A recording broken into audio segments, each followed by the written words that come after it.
Madame, Monsieur, bonjour. Merci de nous prêter attention. Bienvenue dans ce journal à la une de cette édition. Considéré comme un site industriel d'une importance capitale, l'unité de maintenance et de fabrication de pièces de rechange Amsila fabrique à grand régime des pièces pour turbines à gaz et à vapeur. Nous découvrons dans ce midi ce procédé qui nécessite un savoir-faire et une grande précision. Et nous irons à Sidi Blabès où nous poussons les portes d'une société de fabrication de cellules électriques moyenne tension. Cette société permet de diversifier l'économie nationale notamment et de créer des postes d'emploi.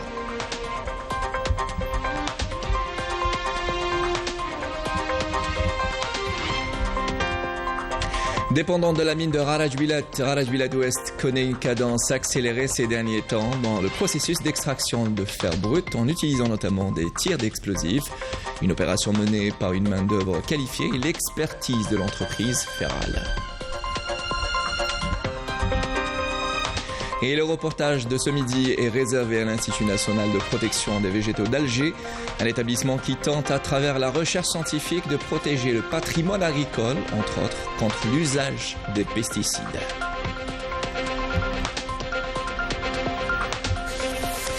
Voilà pour les titres, bienvenue à vous tous. Hier mercredi, le Premier ministre Ayman Ben Abdelrahman a présidé une réunion du gouvernement. Lors de cette réunion hebdomadaire, le ministre de la Communication a présenté un avant-projet de loi relative à la presse écrite et à la presse électronique qui vise à répondre aux attentes des professionnels des médias et qui a pour objectif de simplifier les procédures administratives pour la création de publications périodiques ou de la presse électronique. Dans le domaine de l'agriculture et du développement rural, le ministre de l'Agriculture et du Développement rural a présenté un projet de décret exécutif fixant les missions, la composition et le fonctionnement des instances de l'Ordre national des vétérinaires qui a pour mission de veiller à l'organisation et au bon fonctionnement de la profession ainsi qu'au respect de la législation et la réglementation en vigueur. Dans le domaine de la santé, le ministre de la Santé a présenté un projet de décret exécutif fixant les modalités d'élaboration, d'évaluation et de mise à jour de la carte sanitaire, une carte sanitaire qui va permettre de satisfaire d'une manière optimale et équitable les besoins de santé de la population sur l'ensemble du territoire. Dans le cadre de la mise en œuvre des directives du président de la République Al-Majid Tebboune visant à élargir la couverture sociale au profit de la communauté nationale à l'étranger, le gouvernement a examiné un projet de décret exécutif présenté par le ministre du Travail, de l'Emploi et de la Sécurité sociale, ayant pour objet de fixer les conditions et les modalités particulières d'affiliation volontaire au système national de retraite des membres de la communauté nationale à l'étranger exerçant hors du territoire national une activité professionnelle. Ce projet de texte permettra aux personnes concernées d'acquérir des droits à une pension de retraite en Algérie durant leur carrière hors du territoire national.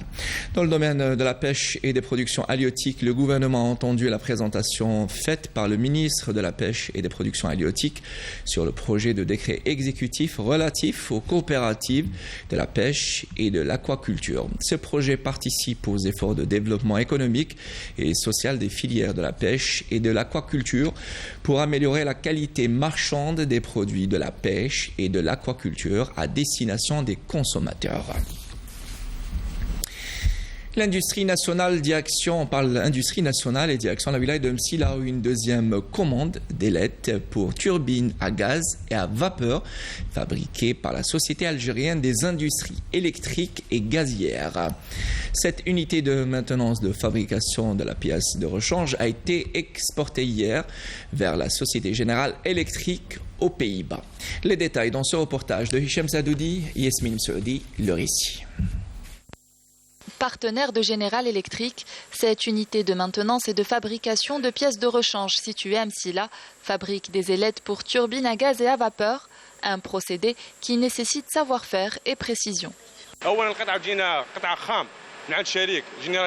Au début, nous recevons de notre partenaire General Electric la pièce à l'état brut. Nous commençons d'abord à effectuer des études et concevoir les plans, pour passer ensuite à l'étape de la fabrication de ces pièces, que nous envoyons par la suite pour un contrôle final pour s'assurer que le produit répond aux normes requises.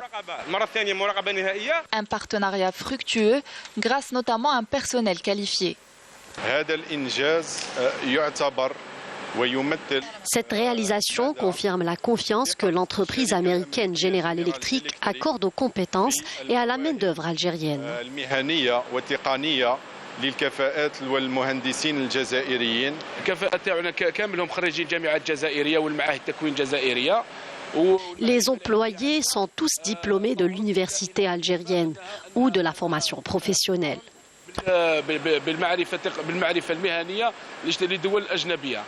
Justement, une deuxième commande d'ailettes pour turbines à gaz et à vapeur a été exportée vers la société General Electric aux Pays-Bas.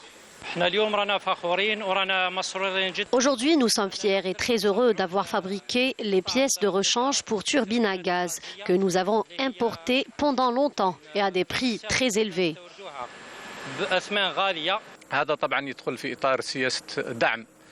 Cette opération s'inscrit dans le cadre de la politique du groupe visant à contribuer à l'intégration industrielle nationale et à la réduction des importations.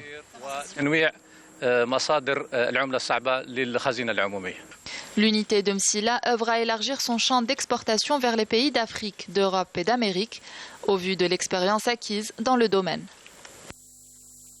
Et avec l'industrie, on y reste et on parle à présent d'industrie électronique avec la société Seman, la seule au niveau national et d'une très grande importance. Cette entreprise de fabrication de cellules électroniques vise à diversifier l'économie nationale, notamment en créant des postes d'emploi. Son objectif principal est d'augmenter sa capacité de production, nous dit Amélie Siridira. C'est un site industriel d'une importance capitale. Unique au niveau national, cette société de fabrication de cellules électriques moyenne tension permet de diversifier l'économie nationale et de créer des postes d'emploi. La société Seman est entrée en exploitation fin 2019. C'est une société publique à caractère économique spécialisée dans la fabrication de cellules électriques moyenne tension, selon les normes internationales. Il faut savoir que ce sont des cellules connectées utilisées dans la transformation de l'électricité à partir de la source de production directement vers le client. L'entreprise est une plus-value pour l'industrie électronique en Algérie, grâce à laquelle des dizaines d'emplois ont été créés et des centaines de jeunes diplômés ont été formés. Ma mission consiste à veiller au contrôle de la qualité de l'ensemble des pièces produites ici. Pour cela, je vais également à former les nouvelles recrues et les intégrer. Je suis diplômée du centre de formation professionnelle de Sidi Lahsan. J'ai choisi d'intégrer cette unité car elle est réputée. J'ai déposé mon CV et ils m'ont rapidement appelé pour commencer à travailler. J'ai commencé en tant que simple employé et là je suis contrôleur qualité. L'entreprise ambitionne d'étendre son activité d'ici la fin de l'année en cours, ce qui permettra d'augmenter la capacité de production et de générer des postes d'emploi. Et dans le secteur des mines à Rarajbilat Ouest, dépendant de la mine de Rarajbilat située dans la wilaya de Tindouf, cette dernière connaît une cadence accélérée ces derniers temps dans le processus d'extraction du fer brut, en utilisant notamment des tirs d'explosifs. Une facilitation pour le broyage et le calibrage de cet acier. Cette opération est menée par une main-d'œuvre qualifiée et l'expertise de l'entreprise Ferral. Plus de précisions dans ce reportage signé Fatima Benfarjillah, commentaire Samir Hajamar. Nous sommes au cœur de la mine Garajbilet Ouest à Tindouf, mise en exploitation fin juillet. Ces images sont inédites. C'est la première fois que des caméras de la télévision filment l'intérieur de cette mine, notamment le processus d'extraction du fer brut, sa transformation puis son acheminement pour analyse, et ce grâce à une main-d'œuvre expérimentée.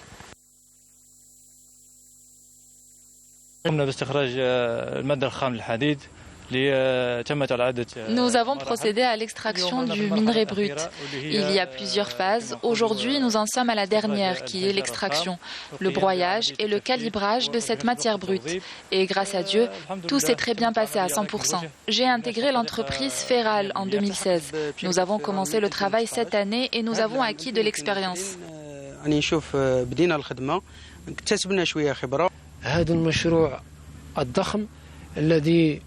تتعدى أبعاده وامتداداته Ce projet est important. Il a permis le lancement d'autres projets tout aussi importants, comme la réalisation de la ligne ferroviaire Tindouf-Béchar, ou encore le projet de la création d'unités de traitement et de transformation du fer brut. Et tout cela va créer une dynamique économique extraordinaire dans toute la région du Sud-Ouest.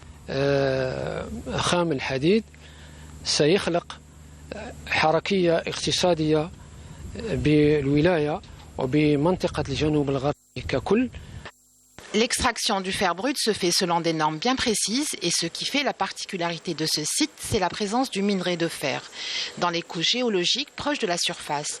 Ferral fait partie des entreprises qui veillent au bon fonctionnement de ce projet.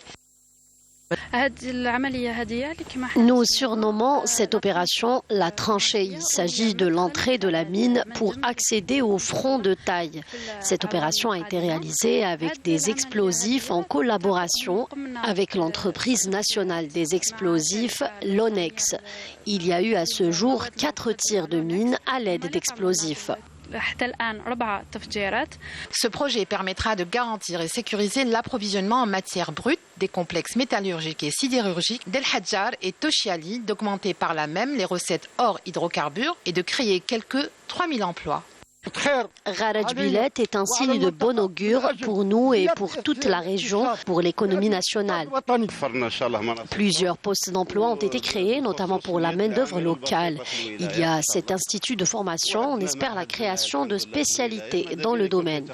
C'est à une cadence rythmée que s'effectue l'extraction du fer brut dans la région de Gharaj Bilet Ouest, un projet d'envergure qui à coup sûr va absorber le taux de chômage dans toute la région.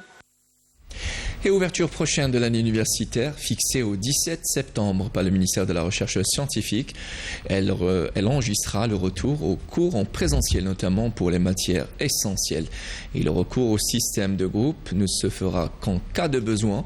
Le ministère incite dans une note adressée aux directeurs des établissements universitaires au prolongement de la durée des cours jusqu'à 18 heures avec l'usage de toute l'infrastructure universitaire dans un but de retrouver un rythme d'études normales. Et la rentrée scolaire, quant à elle, a été fixée au 21 septembre et en préparation de cette rentrée, à l'instar des autres wilayas, la direction de l'éducation de la wilaya de Tipaza a été renforcée de plusieurs infrastructures scolaires, des écoles, mais aussi 16 cantines qui permettront d'améliorer les conditions de scolarisation des élèves. Reportage signé Sofiane Hamoudi. 4 nouveaux établissements scolaires des cycles primaires et moyens seront réceptionnés dès la prochaine rentrée scolaire dans la wilaya de Tipaza. Il s'agit de 2 écoles primaires et de 2 établissements d'enseignement moyen dans les communes de Bourguiga et de Chaïba. Les écoles primaires seront dotées de tablettes, un outil pédagogique qui permettra d'alléger les cartables des écoliers. Et pour assurer des repas chauds aux élèves, 16 cantines seront ouvertes dès la rentrée 2022-2023. Nous allons réceptionner cette année pratiquement 2 collèges de CEM à une capacité de 720 élèves par établissement et 2 écoles primaires à une capacité de 600 élèves par école. Donc, ce qui donnera 1200 places pédagogiques au niveau du primaire, du cycle primaire, et pratiquement 1400 places pédagogiques au niveau du collège, du cycle moyen. Une première dans la wilaya de Tipaza, un nouveau point de vente des manuels scolaires relevant de l'Office national des publications scolaires a ouvert ses portes pour permettre aux parents d'élèves d'acquérir facilement les livres scolaires avant la rentrée. Nous avons une nouveauté cette année pour la wilaya de Tipaza, c'est un point de vente permanent durant toute l'année. C'est une première après Alger bien sûr, qui dépend de l'Office national du manuel scolaire. J'ai une fille terminale. J'ai trouvé les livres et les annales. Ça, c'est une très bonne chose. Bravo et je les remercie. Il y a tout. Il y a tous les livres. Du primaire, CEM, terminale. J'encourage les gens à venir. Il est préférable que les points de vente soient disponibles au niveau de chaque wilaya. La mise en service de ces infrastructures permettra d'améliorer les conditions de scolarisation des élèves en termes de taux d'occupation des classes et aussi de restauration. Et l'autre reportage de la rédaction réservé à l'Institut national de protection des végétaux d'Alger. À travers notamment la recherche scientifique, l'établissement tente de protéger le patrimoine agricole, que ce soit en luttant biologiquement contre des parasites, des rongeurs de culture ou contre l'usage de pesticides. Le but ultime reste la sécurité alimentaire, nous dit Saïd Amayouf dans ce reportage. La lutte biologique, fer de lance de l'INPV, un procédé non polluant se basant principalement sur l'action d'insectes antagonistes aux insectes ravageurs des cultures. Son action primordiale, bannir l'utilisation des pesticides. Nous sommes au niveau de la salle d'élevage d'un prédateur de l'aminose de la tomate. On fait l'élevage de ce prédateur et quand le taux d'infestation de la tomate atteint les 3%, on fait des lâchers au niveau des serres. Le but de ces lâchers, c'est de réduire l'utilisation des pesticides et préserver l'environnement et la santé humaine. L'INPV, depuis sa création en 1975, s'attelle à protéger le patrimoine agricole en se dotant de nouvelles technologies à la pointe de la recherche en agronomie afin de jouer pleinement le rôle qui lui incombe. Activité qui vient d'être intégrée aux missions de l'INPV, c'est la recherche. La recherche a été officialisée au niveau de l'INPV à partir de 2020, après la création de 2 unités de recherche. Et cette recherche est une recherche appliquée qui touche surtout le volet de la lutte biologique et technobiologique, plus la recherche touche le volet de changement climatique avec l'étude surtout de des changements de comportement des insectes ou des maladies qui touchent directement la sécurité alimentaire en Algérie. Notre raison d'existence, c'est de protéger la sécurité alimentaire en Algérie. La sécurité alimentaire durable ou le défi de taille à relever et pour lequel la lutte biologique constitue un des procédés d'importance cruciale. Et au volet agricole, plus de 800 agriculteurs dans la wilaya de l'Bayad ont bénéficié d'une autorisation pour le forage d'eau, à l'exemple de Belkhir, un agriculteur de la région qui vise à augmenter son rendement agricole et qui a eu son autorisation pour le fonçage. Les pouvoirs publics de la wilaya ont facilité les procédures pour les investisseurs agricoles afin de contribuer à assurer une indépendance alimentaire. Sarah Derbel. Belkhir, cet agriculteur propriétaire d'un verger dans la commune de Sidi Ammar, dans la wilaya d'Al-Bayad, est plein de bonne volonté. Il aspire à augmenter son rendement, notamment grâce à l'amélioration des capacités d'irrigation, chose qu'il pourra obtenir incessamment grâce à l'autorisation de forage qu'il vient juste d'acquérir.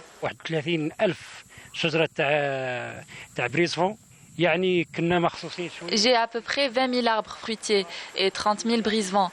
Il me manquait uniquement ce puits que j'ai pu réaliser grâce à l'aide de l'État.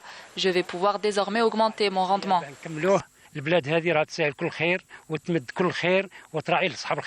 Pour améliorer les capacités d'irrigation des périmètres agricoles, un guichet unique pour l'octroi d'autorisation de forage a été mis en place au niveau de chaque wilaya.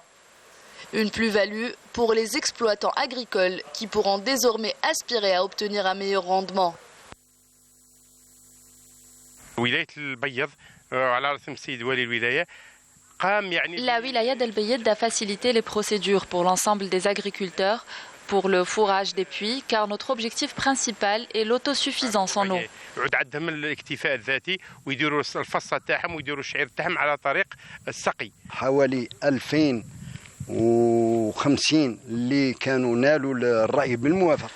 Près de 2050 agriculteurs ont déposé des demandes d'autorisation de fourrage qui ont été validées et étudiées par la direction des ressources en eau et la direction de l'agriculture. À ce jour, 800 autorisations ont été délivrées.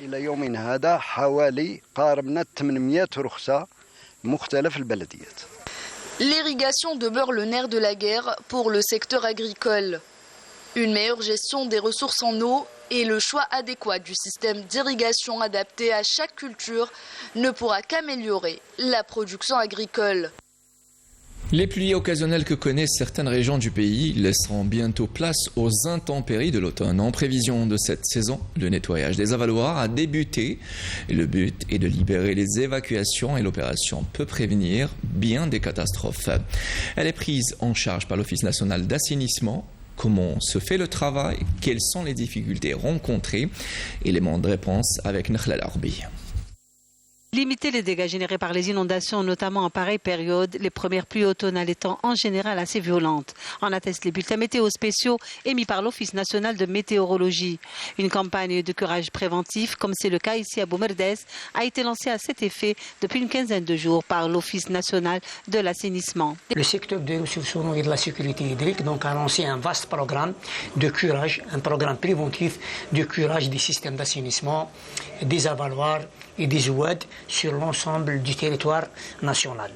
Donc cette opération qui a débuté depuis le mois d'août et qui se poursuit à ce jour, a touché jusqu'à aujourd'hui une vingtaine de wilayas et va se poursuivre jusqu'à la mi-septembre pour toucher un petit peu une grande partie du territoire national.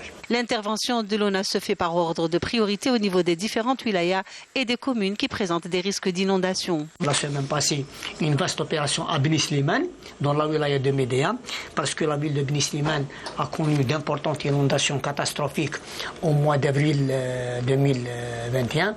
Et donc, pour un petit peu éviter que de tels événements se produisent, nous avons lancé sous l'autorité de M. le Wali de Médéa et avec la coordination des autorités locales et la participation de plusieurs entreprises, notamment les entreprises relevant du secteur, une grande opération de curage de réseaux d'assainissement, des systèmes d'évacuation des eaux pluviales et même le curage de l'oued qui traverse la ville de Beni Slimane et qui a été donc à l'origine des inondations vécues. En plus de la composante aléa liée au changement climatique et causant l'apparition des phénomènes extrêmes comme les inondations, la composante vulnérabilité liée aux agissements de l'homme demeure un facteur aggravant. Et là, vous me donnez l'occasion justement de lancer un appel aux populations, de lancer un appel à toute la société civile pour dire que la responsabilité est partagée, que les phénomènes d'inondation ne relèvent pas uniquement du secteur des ressources ou de tel ou tel secteur, mais nous sommes tous responsables de ces agissements qu'on voit malheureusement dans nos rues et dans nos oueds et qui font aggraver ces inondations. Donc nous lançons un appel pour le civisme des gens et pour leur dire que ne prenez pas les égouts, ne prenez pas les réseaux d'assainissement et les avaloirs comme des poubelles. On trouve des bouteilles, des gobelets jetables, des savates en nylon et plein d'autres déchets. Les automobilistes jettent par la fenêtre toutes sortes de choses qui bouchent les regards. Nous, les agents d'assainissement, nous souffrons beaucoup. Les gens doivent faire montre de civisme, prendre conscience et nous aider. En cas d'inondation, l'Office national d'assainissement active un dispositif d'intervention dit curage curatif. Tous les moyens humains et matériels sont mobilisés pour faire face aux situations d'urgence. Et c'était là un reportage signé Nakhla Larbi. Au volet international, dans une résolution adoptée à l'unanimité, le Conseil de sécurité des Nations Unies a salué le rôle joué par l'Algérie pour aider les parties maliennes à mettre en œuvre l'accord pour la paix et la réconciliation au Mali, issu du processus d'Alger. La résolution a souligné la nécessité d'un engagement accru des membres de l'équipe de médiation internationale pour la mise en œuvre de l'accord. L'importance également du rôle que le représentant spécial du secrétaire général pour le Mali devrait continuer à jouer pour soutenir la mise en œuvre de cet accord central. Ce dernier a le plein soutien du Conseil de sécurité qui compte, si nécessaire, prendre des mesures contre quiconque entraverait sa mise en œuvre et la réalisation de ses objectifs. Selon un communiqué rapporté par l'agence de presse sahraoui, des unités de l'APLS ont bombardé des forces de l'occupant dans la région de Guelbenos et Tedrouret dans le secteur d'Aousred. Des unités de l'APLS ont ciblé par leur bombardement les forces d'occupation marocaines retranchées dans la région de El Masmar dans le secteur de Atouizki, ainsi que le 65e bataillon dans la région de l'Aqad, selon la même source. Les bombardements sahraouis ont également ciblé les forces marocaines à Akwira Ould Eblel dans le secteur de Mahbes. Et mardi dernier, des unités avancées de la PLS avaient bombardé les régions de Khenget Huria et Oudi Esfa dans le secteur de Smara, en plus d'Agrara Shdida dans le secteur de Fersia. Les attaques de l'armée sahraoui se poursuivent contre les positions des forces marocaines qui ont subi de lourdes pertes humaines et matérielles le long du mur de la honte. Et au Maroc, la rentrée sociale menacée par les protestations et les grèves annoncées dans différents cycles de l'enseignement. Un mouvement ignoré par le Merzen au même titre que les nombreuses manifestations des autres secteurs. Le Front social, à bout de nerfs, compte faire valoir ses revendications légitimes, nous dit Badia Amarni.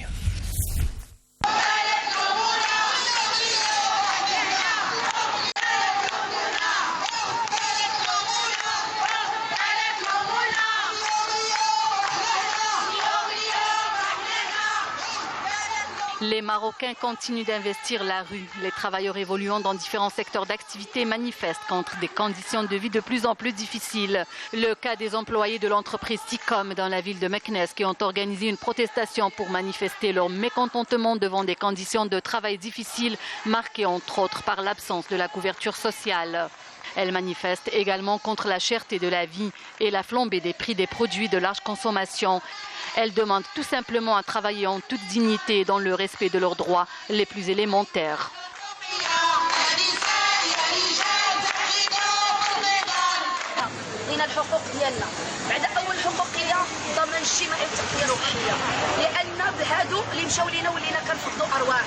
فقدنا الفقيده امين الله يرحمها في الاول وفقدنا دابا الاخت حنان السريطي. قلت الاهمال انكم بقاو باش يتعالجوا وكان العمر ديالهم يمكن واخا مازال عمرهم بغينا يتعالجوا شي شويه. فقدنا اخوات وقلت الاهمال. واش 40 عام وانت خدام ما عندك لا تغطيه صحيه لا ضمان اجتماعي. سيداتي بغات التغطيه الصحيه والضمان الاجتماعي تكون اجباريه. هيا حنا عندنا اجباريه وجه الارض فينا هو التطبيق على الارض. بغينا الواقع تكون حنا حنايا عبرنا مشى فينا هي الضمان الاجتماعي ولا 200 سنه قضيت ديالنا عامره. فاش كنمشيو نحتاجو هما كنلقاو باش نتعالجوا. مشيت دير راميد لا اللي بغيتي تتعالج فيها ما كتعالجش. واش بغيتونا نموتوا كاملين؟ حنا راه كلشي مريض. اللي قالت لكم شي وحده فيها صحيحه راه ما صحيحاش. La rue n'est pas prête à décolérer. Beaucoup d'autres actions de protestation et des grèves sont annoncées dans différents cycles de l'enseignement au Maroc face à l'indifférence du Marzen, dont le gouvernement continue d'adopter la politique de la sourde oreille aux revendications légitimes des professionnels du secteur, ce qui menace la rentrée scolaire et universitaire. Et c'est tout le Maroc qui bouillonne depuis des mois. La hausse des prix des produits de première nécessité fait sortir des milliers de Marocains dans la rue. Ils crient leur ras-le-bol et leur mal-vie. La situation devient insoutenable et invivable. Une vie qui vire au cauchemar, non seulement à cause de la cherté de la vie, la rareté des denrées alimentaires, mais aussi de la sécheresse et du manque d'approvisionnement en eau potable. La situation au Maroc est au bord de l'explosion et les Marocains ne sont pas prêts de lâcher prise.